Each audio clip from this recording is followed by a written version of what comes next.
Olá, eu sou Rita Menezes, professora do curso de RPG Suchá, e também eu dou os cursos online de supervisão em escoliose e da avaliação da coluna do básico ao avançado. Hoje eu estou aqui para nós conversarmos sobre as escolioses e suas classificações. Então, a escoliose, por definição, dentro do conceito médico, ela é um desvio lateral da coluna. E a primeira vez que eu tive contato com a escoliose, né, foi com um paciente.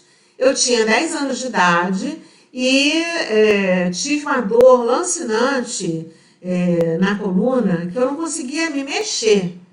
Então, uma amiga minha de colégio veio me visitar e ela veio com a mãe dela e a mãe dela começou a conversar com minha mãe sobre um médico, o Dr. Oswaldo Pinheiro Campos, que era um médico super experiente e ele tinha trazido a fisioterapia para o Brasil, estava fazendo pesquisa com Albert Sabin no Hospital Jesus sobre a paralisia infantil e ela sugeriu à minha mãe que eu fosse ter uma consulta com ele, ou ele fosse lá em casa, já que eu estava tão debilitada, né?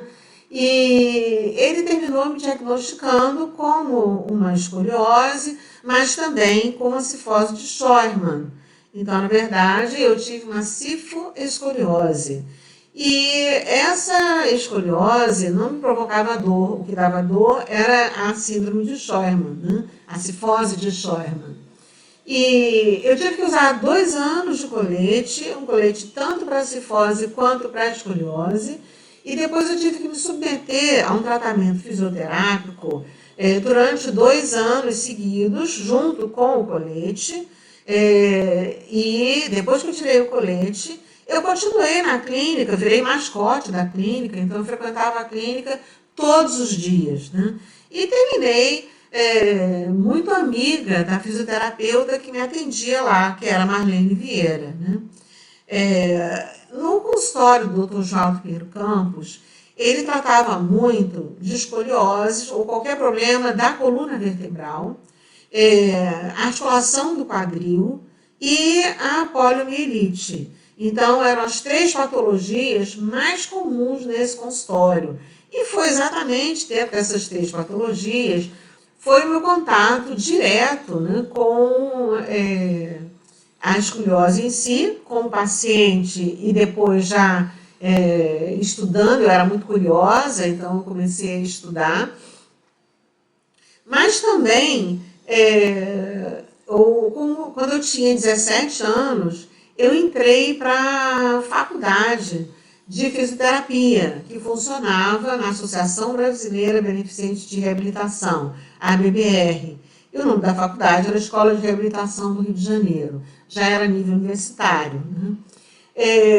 Então eu me encantei pela fisioterapia, terminei fazendo o curso e durante todo esse processo, né, da minha formação, eu estagiei na clínica do Dr. Oswaldo Pinheiro Campos. E depois que eu me formei em 1975, eu comecei a trabalhar com ele e também com o Dr. Samuel Roemscher num consultório de reumatologia. Então, eu tive assim, uma ampla experiência, tanto no campo da traumatortopedia, como no campo da reumatologia.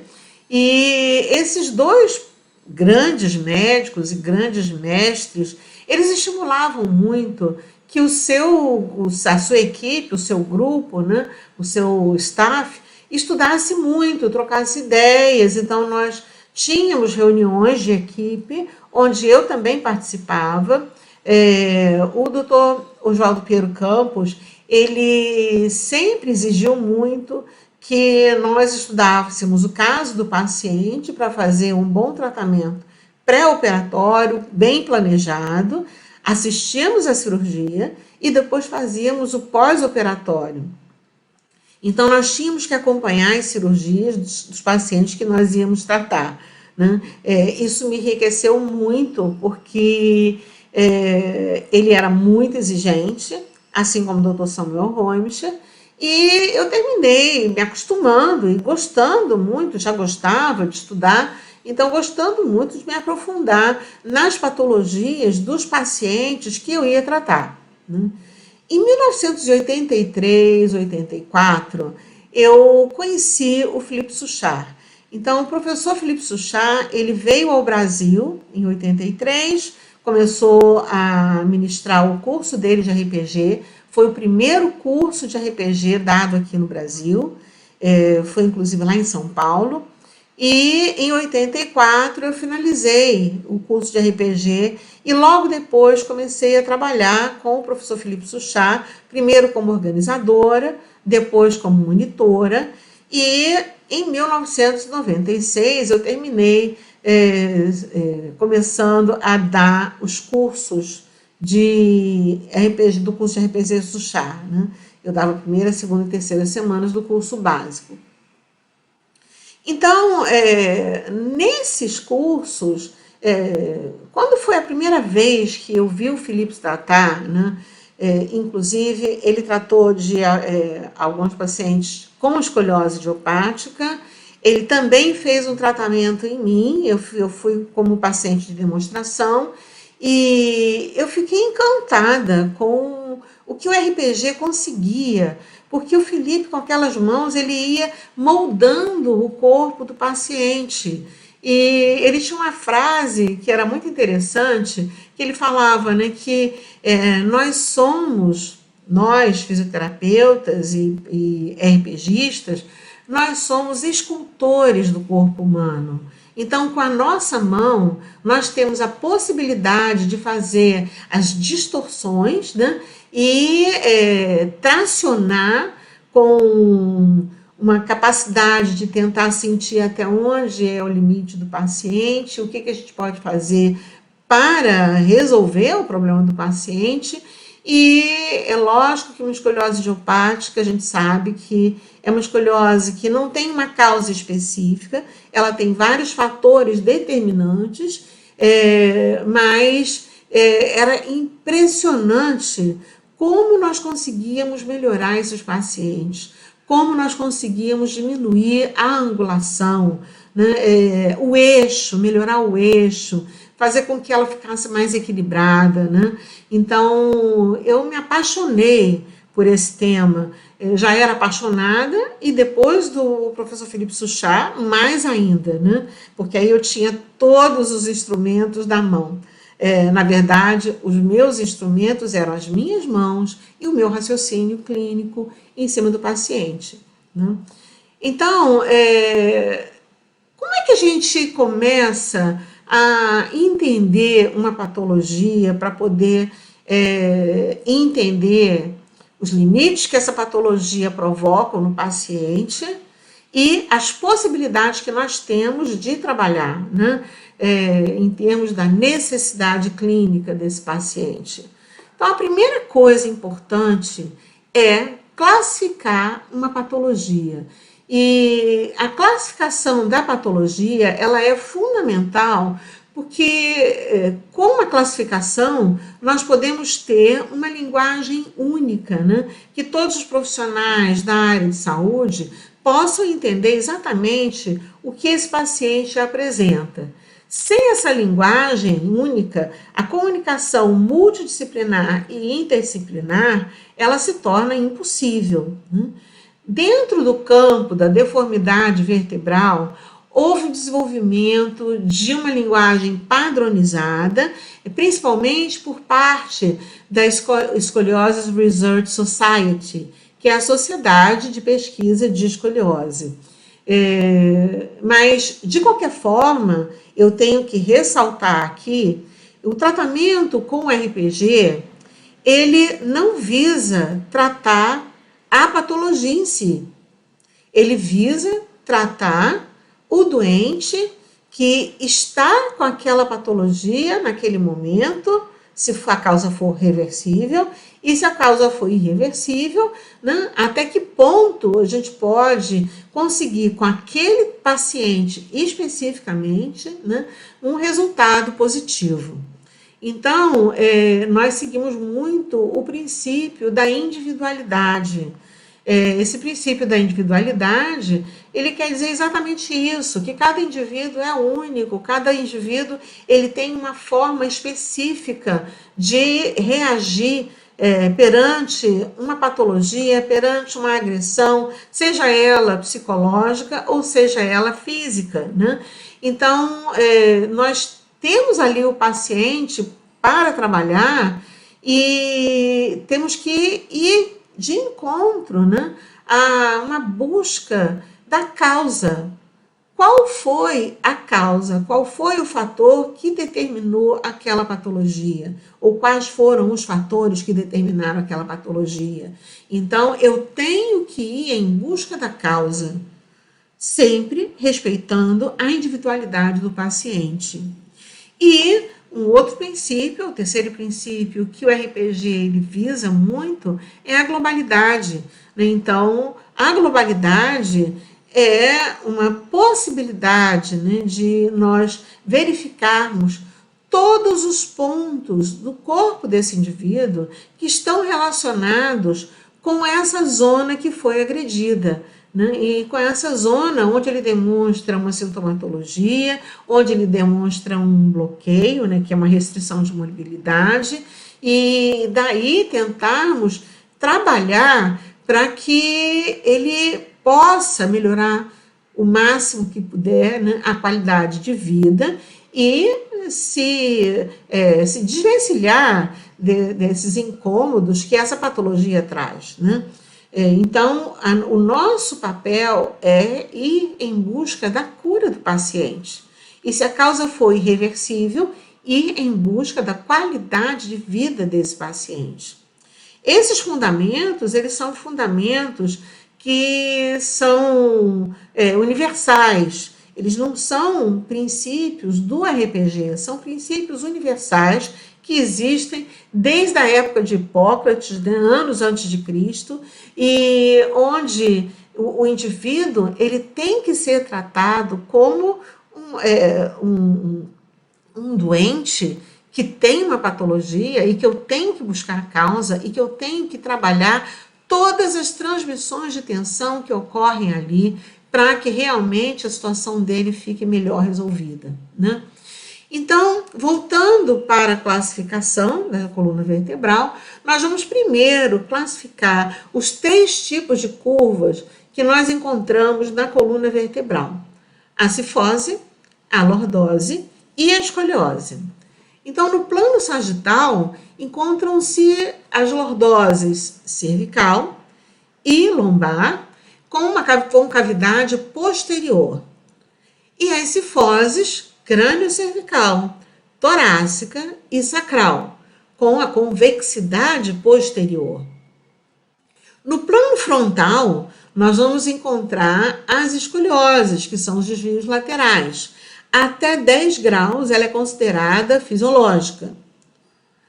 Então, o indivíduo ele pode apresentar as curvas só no plano sagital, com lordoses e cifoses, e apresentar no plano frontal uma coluna mais ereta, né? Mas pode vir associado também com um pequeno desvio.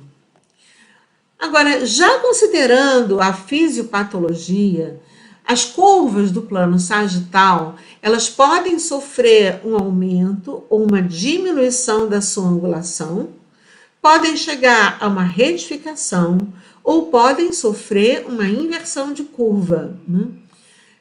E nós temos curvas dentro do fisiopatológico que podem ser denominadas como hiperlordose, que seria o excesso, né, da angulação, hipolordose, que seria a diminuição da curva, hipercifose, o excesso de cifose, hipocifose, a diminuição da angulação da cifose, retificação ou inversão. No plano sagital, vai ocorrer o desvio lateral com uma angulação acima de 10 graus. As curvaturas da coluna, elas podem ser classificadas segundo a sua magnitude. Então, a magnitude é a angulação, né? Segundo, a localização. Segundo, a direção e a sua etiologia. Exemplo 1.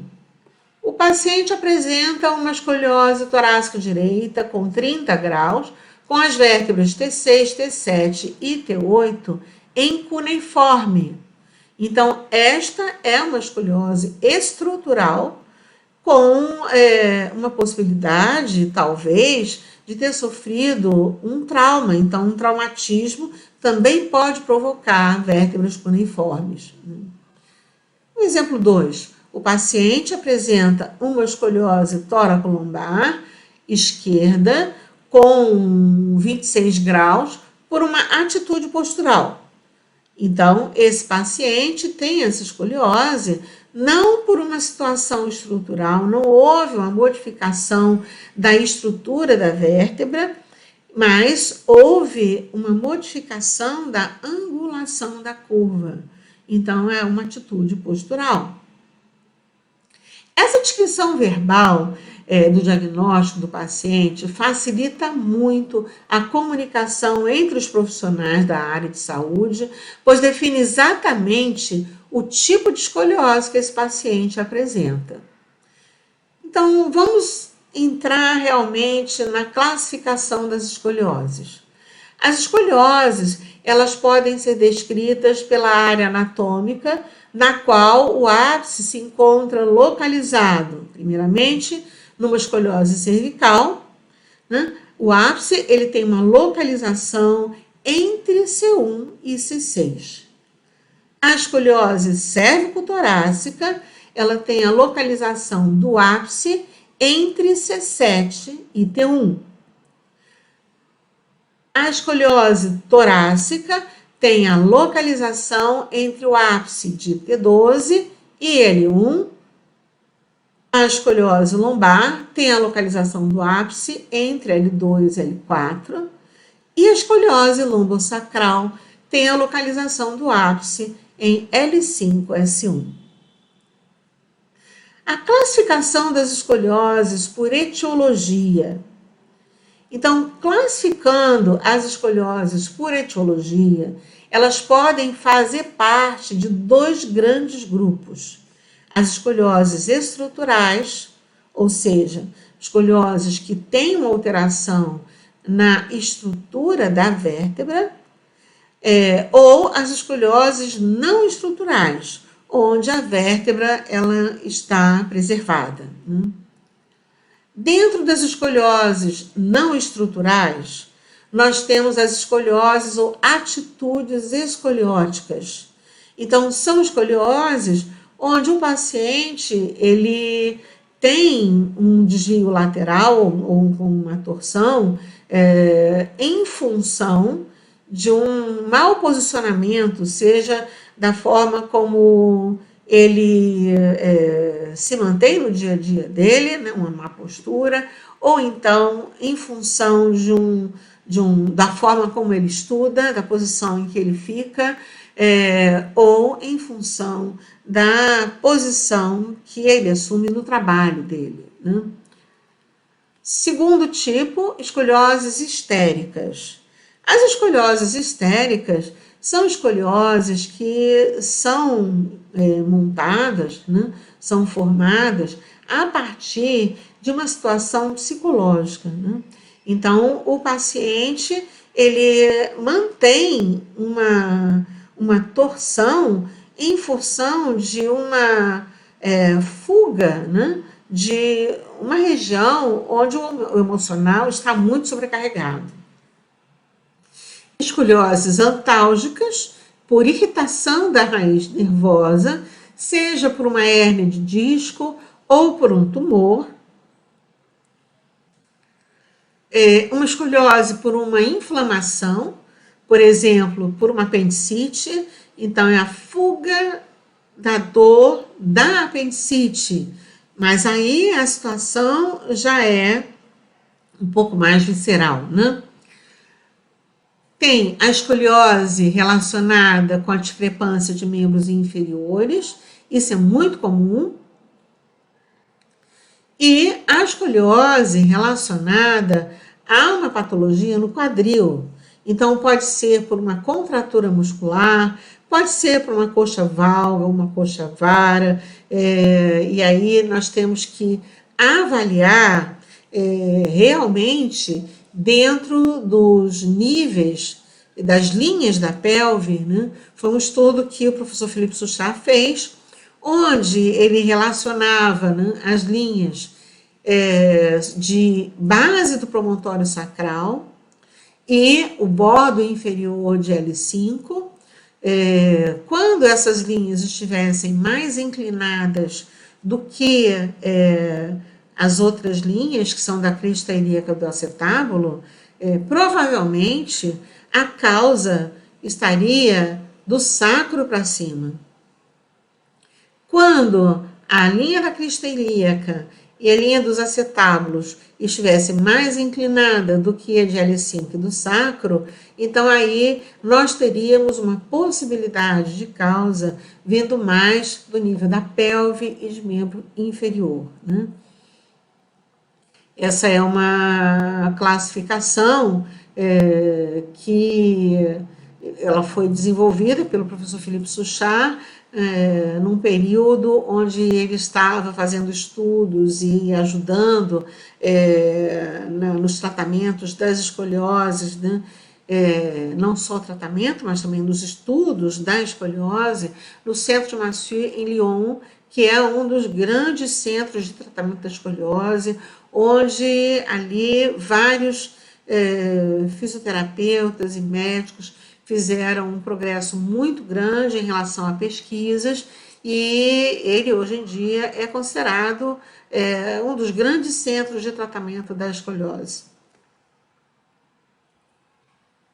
As escolioses estruturais. Então, dentro das escolioses estruturais, existem 13 tipos de escoliose. Então, no nosso consultório, nós vamos poder receber, com certeza, qualquer paciente com escolioses não estruturais.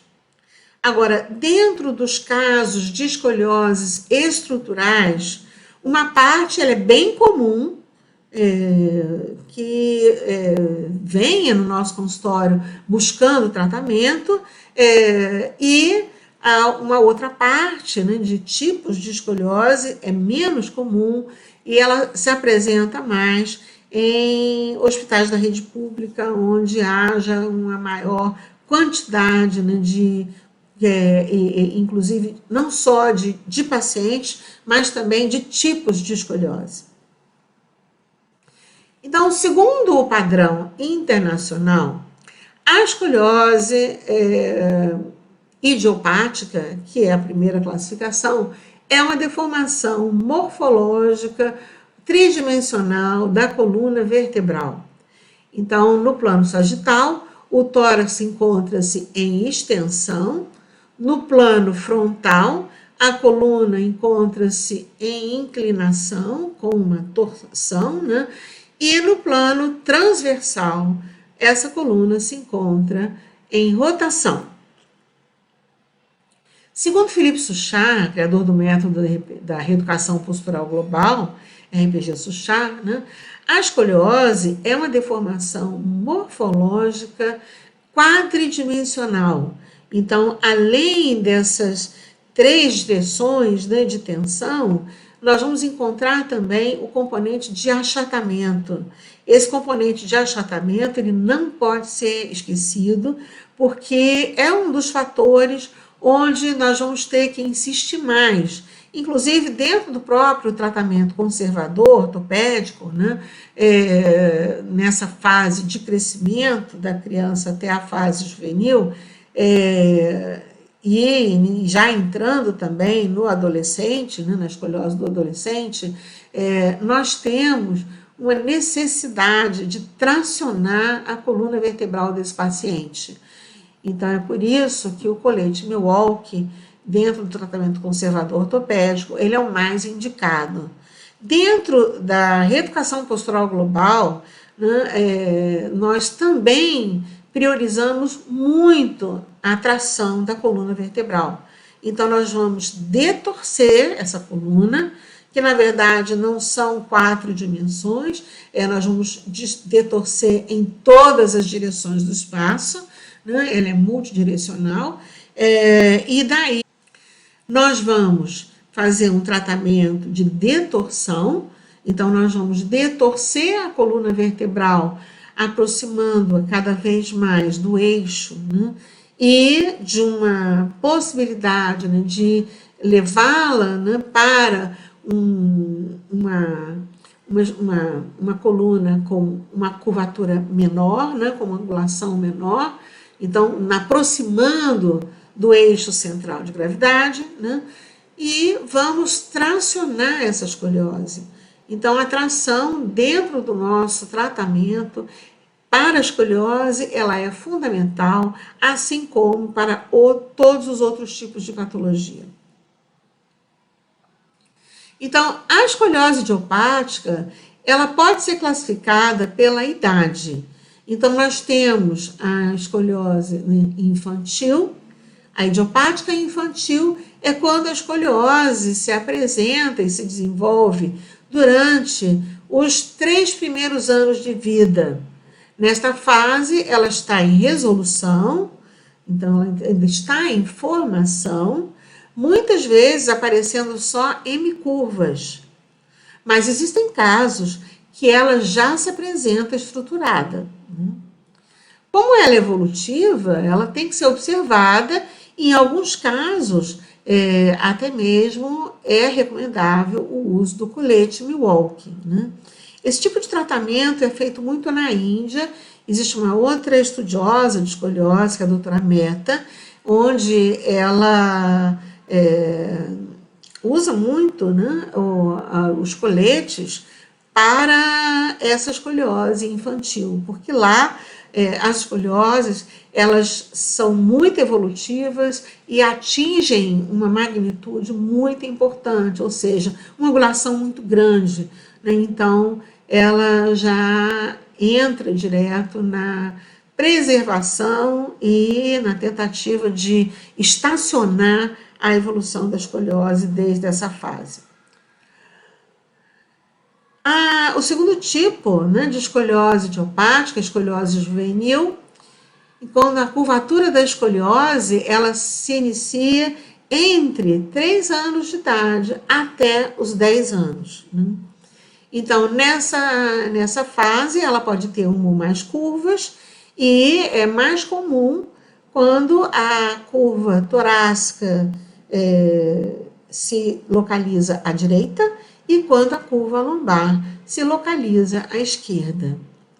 É importante que seja feito o tratamento fisioterápico durante todo esse período, com o tratamento conservador, ou seja, com o uso do colete, caso essa escoliose passe de 20 graus. Né?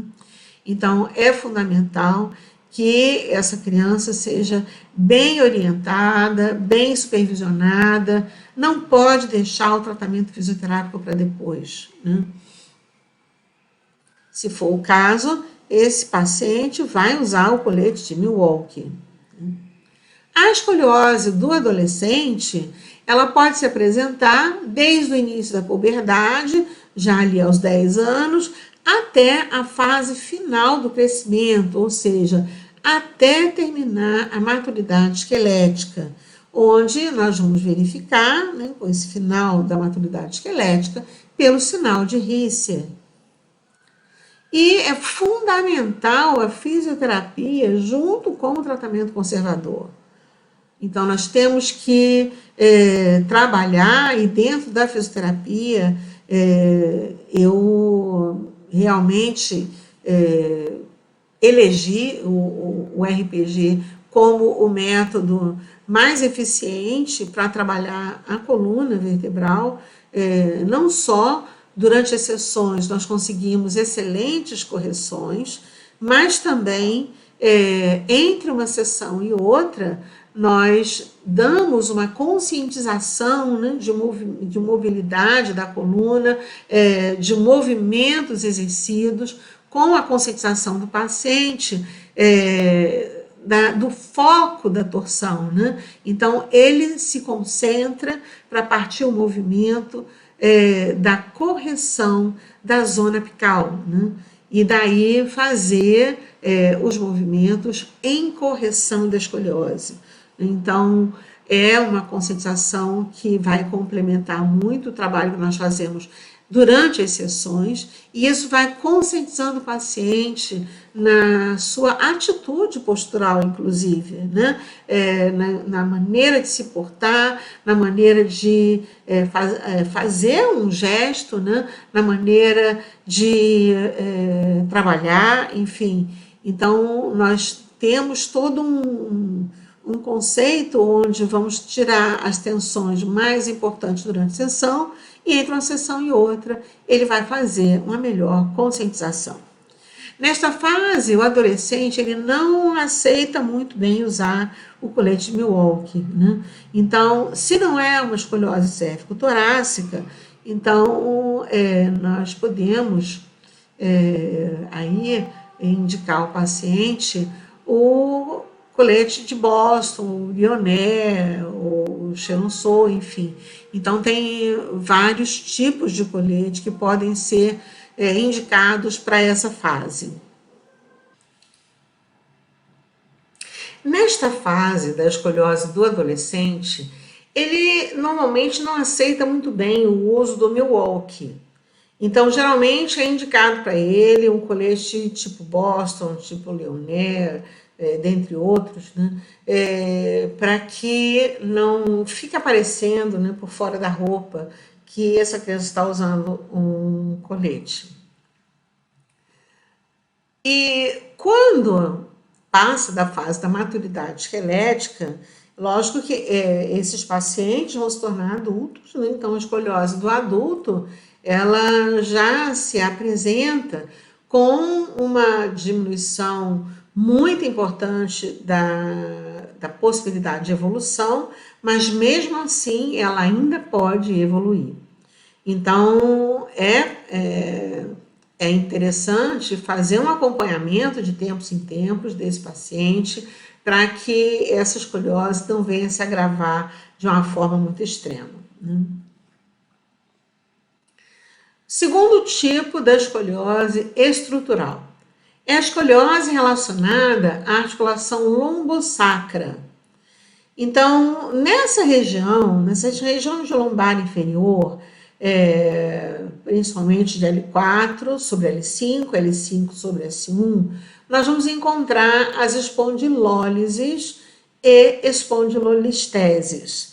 A espondilólise é um deslizamento, um escorregamento da vértebra, né, suprajacente em relação à de baixo, porque esse paciente ele vai apresentar uma falha de continuidade ali na zona ali de lâmina, né? A escoliose relacionada à articulação lombosacra, ela pode ser, por exemplo, com uma função ali, né, de escorregamento, né? A escoliose relacionada à articulação lombosacra. Então, nessa região inferior, nós temos no nível de L4 sobre L5, L5 sobre S1, uma possibilidade de uma espondilólise, que é um deslizamento, um escorregamento da vértebra suprajacente em relação à de baixo, em função de uma falha de continuidade ali do arco posterior da vértebra, e daí vai haver essa listese, né? A listese é o deslizamento. Então, pela espondilólise, né, a vértebra ela termina fazendo um deslizamento assimétrico, e isso provoca uma torção na região lombar, que vai provocar também um desnivelamento da pelve, né? Isso vai gerar uma curvatura que pode provocar curvas compensatórias no nível torácico, indo para o cérvico torácico. Nós temos que verificar, então, como é que estão essas vértebras e verificar se realmente existe essa falha de continuidade, né? Temos também as anomalias congênitas da região lombosacra. Então, por exemplo, tem indivíduos que têm fusão vertebral. Dentro das escolioses relacionadas a essa região lombosacra ilíaca, nós temos também as anomalias congênitas. Então, o paciente ele pode apresentar fusões vertebrais, ou então uma megapófise, ou fusões da apófise com a crista ilíaca. Então, nós temos casos onde vai haver uma alteração estrutural nessa região que vai provocar a torção da lombar. O terceiro tipo de escoliose estrutural, traumas. Então, esses traumas, eles podem provocar fraturas, e aí são fraturas em compactação. Essas fraturas em compactação, geralmente, quando o impacto é muito importante, elas podem gerar vértebras cuneiformes, e essas vértebras cuneiformes vão se manter como uma base inclinada. Então, se a base está inclinada, o eixo que está acima dessa base também se inclina e vai haver a tentativa de recuperação do eixo pela zona apical da curva, onde nós vamos encontrar, dependendo do tipo de fratura, inclusive da dor que isso gera, pode se juntar uma situação estrutural com sintomatologia importante, então também com uma atitude de fuga, né? Tem também situações onde o paciente ele sofre cirurgias, por exemplo, após uma laminectomia ou após uma toracoplastia, isso pode gerar uma situação estrutural importante. Por irradiação também, então pacientes com tratamento de câncer, por exemplo, podem gerar uma escoliose em função das deformidades que se formam, não só no tecido ósseo, que pode haver, mas principalmente no tecido mole, onde vai haver um retesamento, né, desse tecido mole, onde vai haver muita aderência, muita fibrose e uma torção, exatamente nos pontos principais da radiação. Temos as escolioses congênitas. As escolioses congênitas, elas são por insuficiência de formação, então podem dar uma vértebra cuneiforme ou podem provocar uma hemivértebra, e aí é uma situação em que a gente tem uma situação estrutural irreversível, né? Então bastante complicada para tratar sem que haja uma intervenção cirúrgica, né?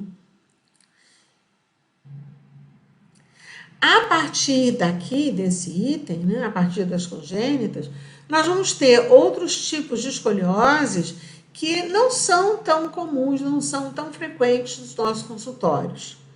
Então, por exemplo, a escoliose provocada por uma neurofibromatose, ou uma escoliose por uma doença reumatoide,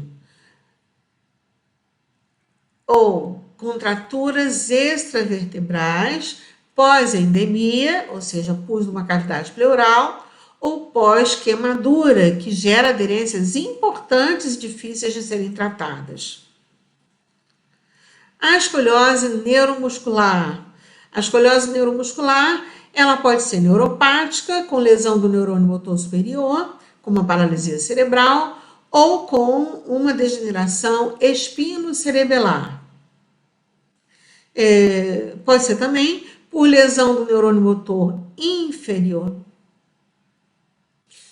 Pode ser também por lesão do neurônio motor superior, com como a seringomielilia, trauma de medula espinhal ou tumor da medula espinhal. Existem as escolioses neuromusculares. Então, a escoliose neuromuscular, ela pode ser neuropática ou miopática. A neuropática, ela pode vir por uma lesão do neurônio motor superior. Então, nesse caso, nós temos o exemplo da paralisia cerebral, da degeneração espinocerebelar, da seringomielilia, do trauma de medula espinhal ou do tumor de medula espinhal. A neuropática com lesão do neurônio motor inferior, nós temos as poliomielites, outras mielites virais, a traumática e a atrofia muscular espinhal. A neuromuscular miopática.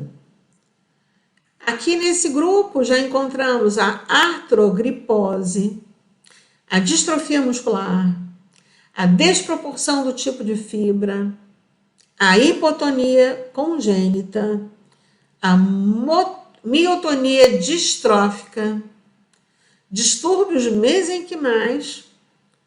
Encontramos também a síndrome de Marfan e a síndrome de Ehlers-Danlos. Agora, com as osteocondrodistrofias, nós vamos encontrar o nanismo distrófico, as mucopolissacaridoses, as displasias espondiloepifisial, as displasias epifisial múltiplas. Existem as escolioses por infecção óssea, então aí nós encontramos o tipo agudo e o tipo crônico. Temos as escolioses por distúrbios metabólicos, então aí temos o raquitismo, a osteogênese imperfeita, a homocistinúria. E por último, os tumores. Então, tumores da coluna vertebral, como o osteoma osteoide e o histiocytose X. E temos os tumores da medula. Agora, como se faz um diagnóstico diferencial? Normalmente, o diagnóstico é feito pela assimetria da região da coluna, no exame físico, mas o diagnóstico diferencial realmente, ele só pode ser realizado através de raio-x panorâmico, em AP. Normalmente, será necessário fazer também a incidência de perfil para verificar as curvaturas do plano sagital, E é importante que seja numa posição ortostática e que o examinador possa analisar também a região da pelve. Lembra que eu falei com vocês, em relação à região da pelve, nós podemos analisar os 4 níveis da pelve, que são o bordo inferior do corpo vertebral de L5, o promontório sacral, as cristas ilíacas e o acetábulo. No raio-x em AP, deve ser mensurado o ângulo de Cobb, onde nós temos que verificar as vértebras limites superior e inferior e as vértebras e a vértebra apical de cada curva.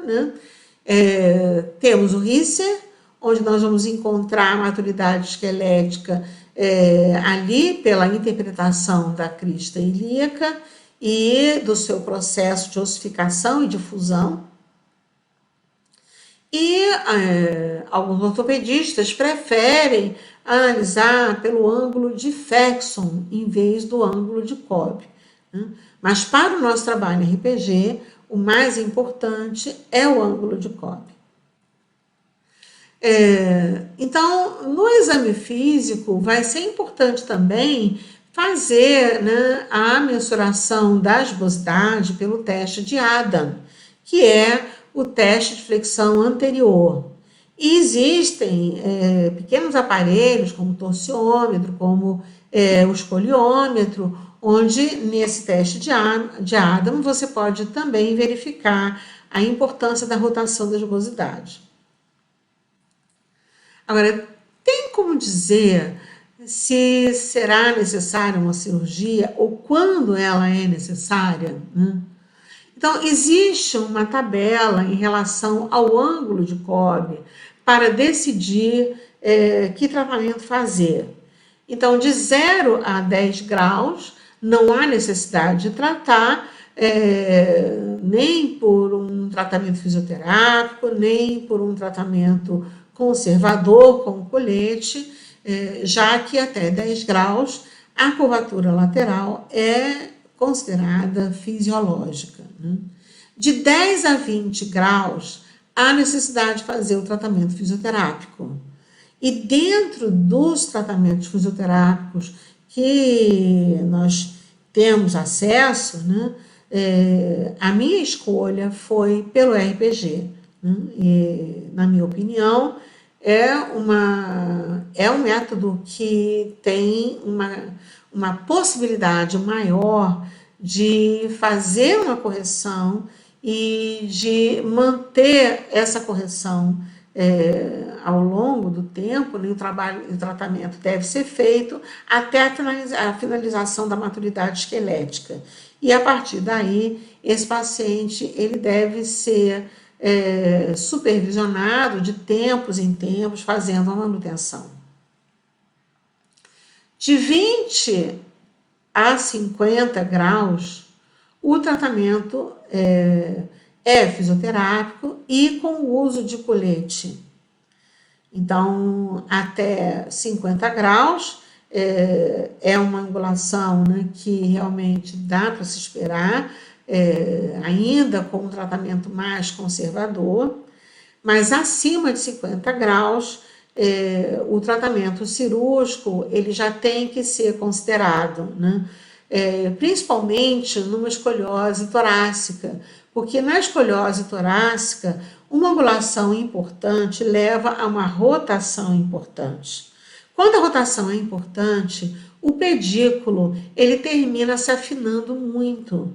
E aí, nessa zona de pedículo, não vai ser possível, né, que se haja uma fixação da escoliose aí, né?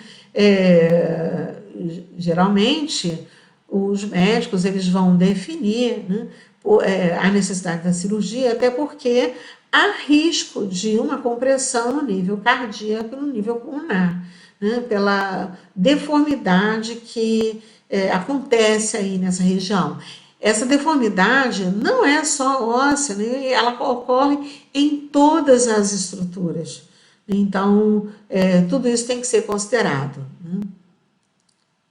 O meu primeiro caso de escoliose idiopática, ela, assim, como fisioterapeuta, né, o meu primeiro caso foi uma paciente que eu a conheci na época em que eu ainda estagiava, então ainda foi na época de faculdade, e eu fui cobrir uma amiga minha, né, num setor de correção postural. Era um setor que eu já trabalhava muito bem em função dos estágios que eu vinha fazendo lá na clínica do Pinheiro Campos. Então eu fui fazer essa substituição dessa minha colega, era para o período de férias só, então eu fui lá para fazer essa substituição.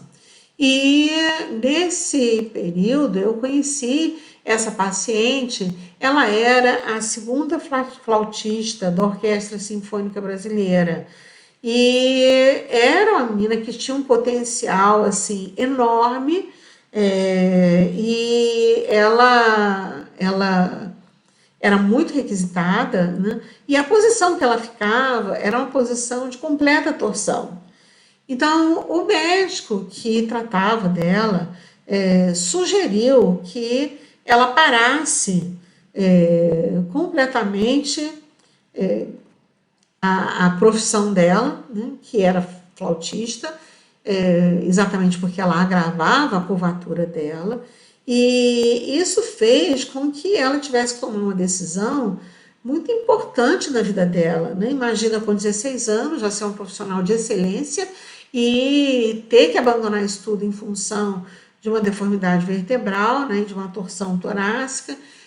Então, é uma situação, né, que a gente fala, ficou, assim, é uma situação onde a gente fica entre a cruz e a caldeirinha, né? É muito importante que você tenha muita noção do que isso pode ocorrer com o paciente, porque é uma frustração no nível profissional, apesar de ela ainda ser uma adolescente. Então, ela teve que assumir essa decisão, que foi uma decisão dos pais dela, conjunto com o médico, e ela não chegou a fazer a cirurgia.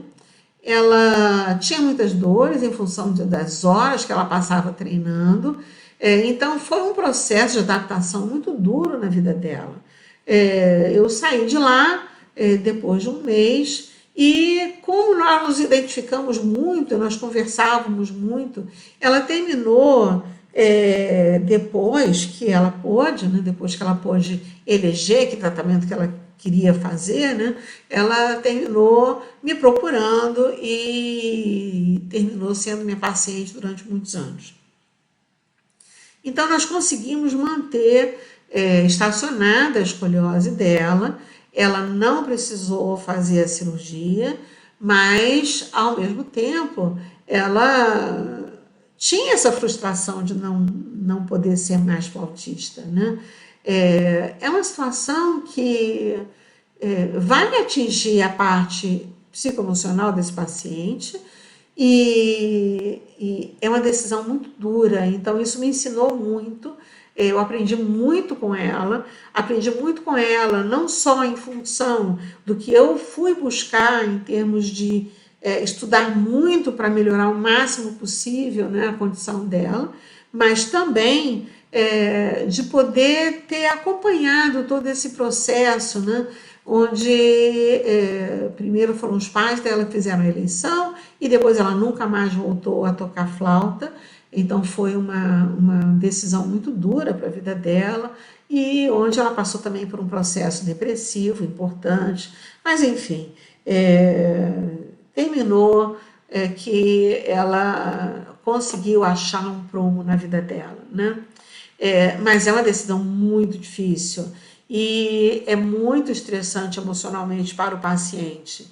E isso é um ponto que é lógico que a gente tem que exigir um comportamento do paciente e uma verificação do que ele pode fazer para ajudar na vida dele, mas é uma situação também, né, que, e se ocorresse uma compressão no nível cardíaco e pulmonar mais importante, né, com uma idade ainda muito jovem, então é uma situação que realmente causa uma decisão bastante difícil, né?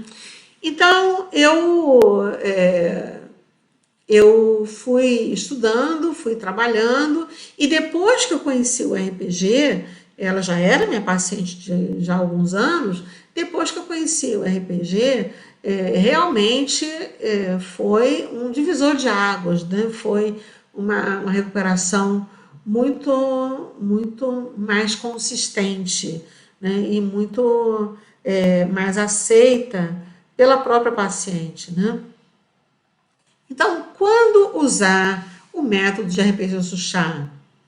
Sempre, né? Sempre nós vamos poder utilizar essa metodologia com as escolioses, até mesmo o RPG ele ficou muito conhecido desde a época em que o Felipe Suchard veio ao Brasil, logo no início dos anos 80, né?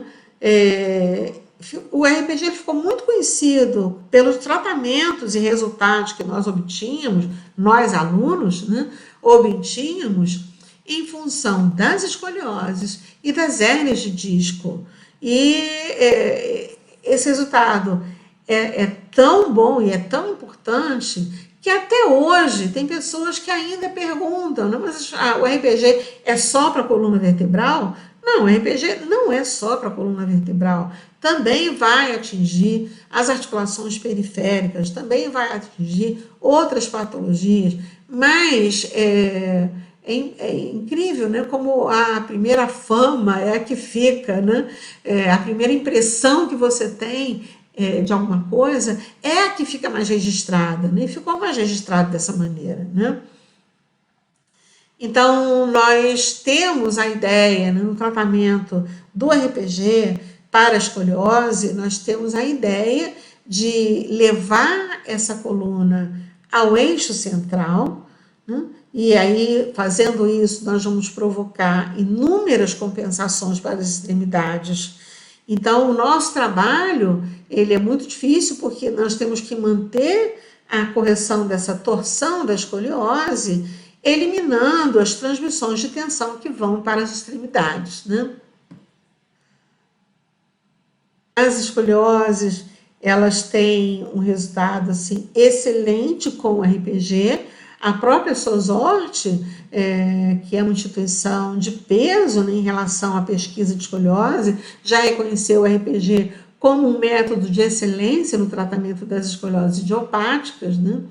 E o que a gente deve, né, sempre fazer é manter contato com os outros profissionais da área de saúde que estão trabalhando esses pacientes, para que a melhor situação seja feita em relação ao tratamento desse paciente.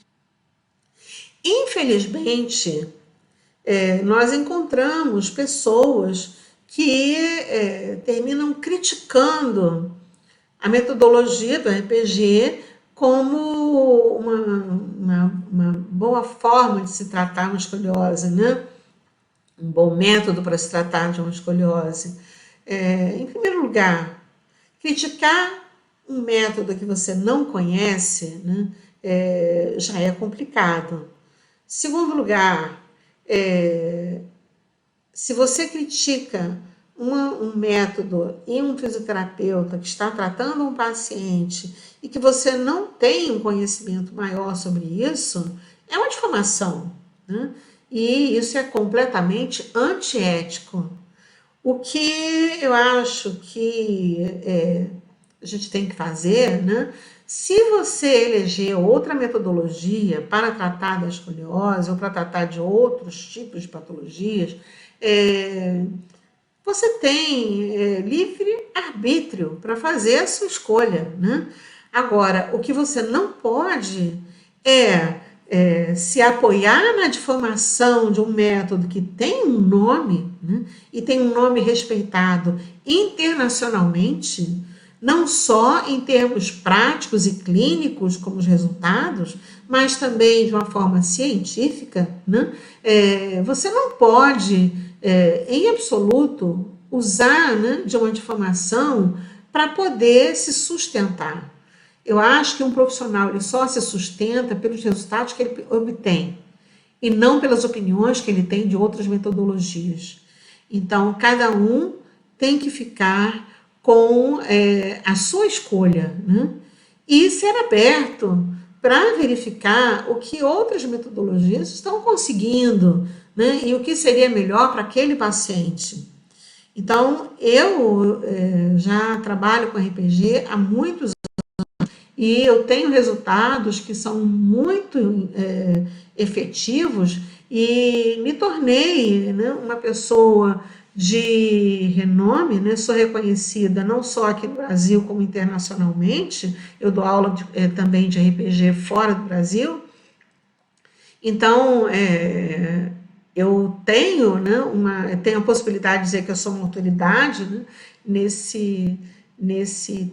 nessa metodologia, assim como sou uma autoridade como fisioterapeuta, né, e em hipótese alguma eu nunca utilizei de uma difamação para poder chegar ao status que eu cheguei. Então, essa é uma situação que realmente eu queria que ficasse gravado, para que a gente pudesse, né, respeitar mais o outro profissional. Afinal de contas, somos todos fisioterapeutas.